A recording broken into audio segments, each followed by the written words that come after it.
Hi peeps, my name is Zina and I'm aging ethically, and today we are going to make 2-ingredient purple sweet potato gnocchi.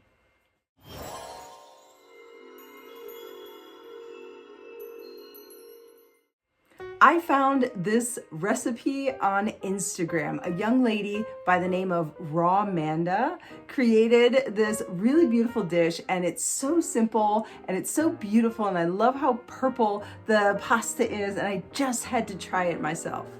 I'm gonna go ahead and preheat my oven to 425. There we go. Her recipe calls for 2 large purple sweet potatoes. I found these guys at Whole Foods. These were the biggest ones they had. So I'm hoping that they're large enough, although they seem pretty slim, but we'll see how much actual potato power they will yield. And also about a cup of all-purpose flour, and that's really all you need for this recipe. Maybe a pinch of salt. So right here, you guys, this is what I'm going to use to make my sweet potato gnocchi. Now I'm gonna poke a few holes in these guys, and I'm gonna bake them on this little tinfoil lined baking sheet at 425 for 1 hour, and I will check back with you guys when they're done baking. My potatoes are fully cooked, and now I wait for them to cool. Now that my potatoes are cool enough to handle, I'm gonna peel off the skin. Oh, look at that beautiful let me see if I can focus so you guys can see just how beautiful that purple is. Oh my goodness, you guys.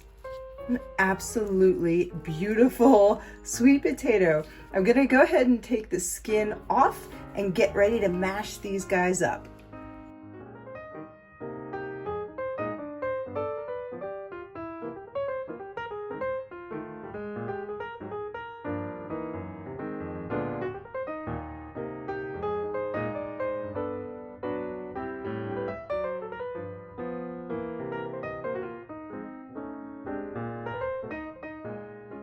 I'm gonna add a teaspoon of salt. Here we go, put that in there. Look how beautiful these potatoes are. I can't believe it. They're so purple. I'm gonna go ahead and start adding the flour. Now the recipe calls for 1 cup of flour, although I still think that my sweet potatoes were a little small, so I'm not going to put all of that in there at once. I'm gonna add a little bit at a time. The goal is to get a consistency of dough that isn't sticky. If I add too much flour, the gnocchi will be tough. So I'm gonna add a little bit at a time to get that desired effect.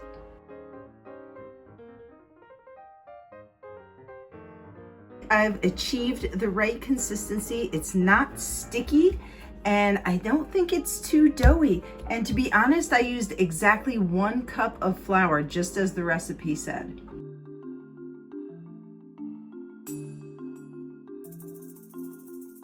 I've rolled out my 4 balls into these long little tubular shapes here. I'm going to cut them into little pieces and get ready to drop them into some boiling water.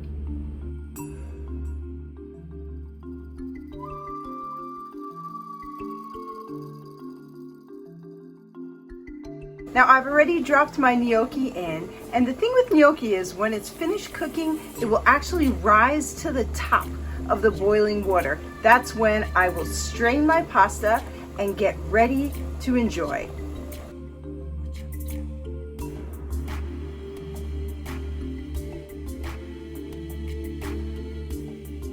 After my pasta is fully cooked and strained, I'm going to drop them in a little bit of this vegan butter and crisp them up in a little frying pan. Now everyone knows that a true Italian makes her own tomato sauce from scratch, but I'm going to cheat today.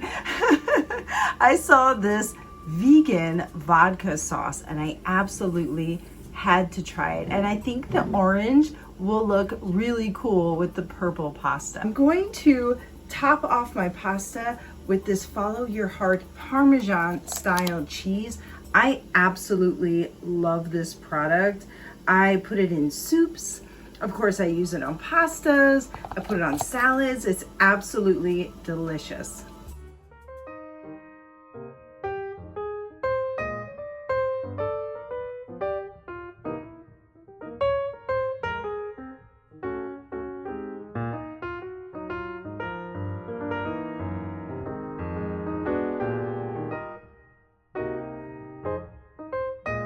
And now for the moment of truth, you guys. I can't wait to try this. Definitely one of the more interesting dishes I've ever made. Absolutely the most colorful pasta I've ever made. So I'm gonna go ahead and try it. So cheers.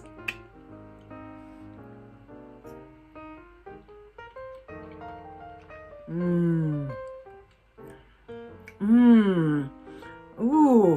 So it doesn't taste like sweet potatoes. It has just a very nice flavor to it. It just tastes like pasta. It's just, I think it's more of the color that makes it so unique.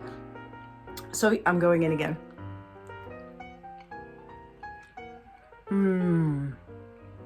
Oh, that's delicious. And the sauce is amazing as well.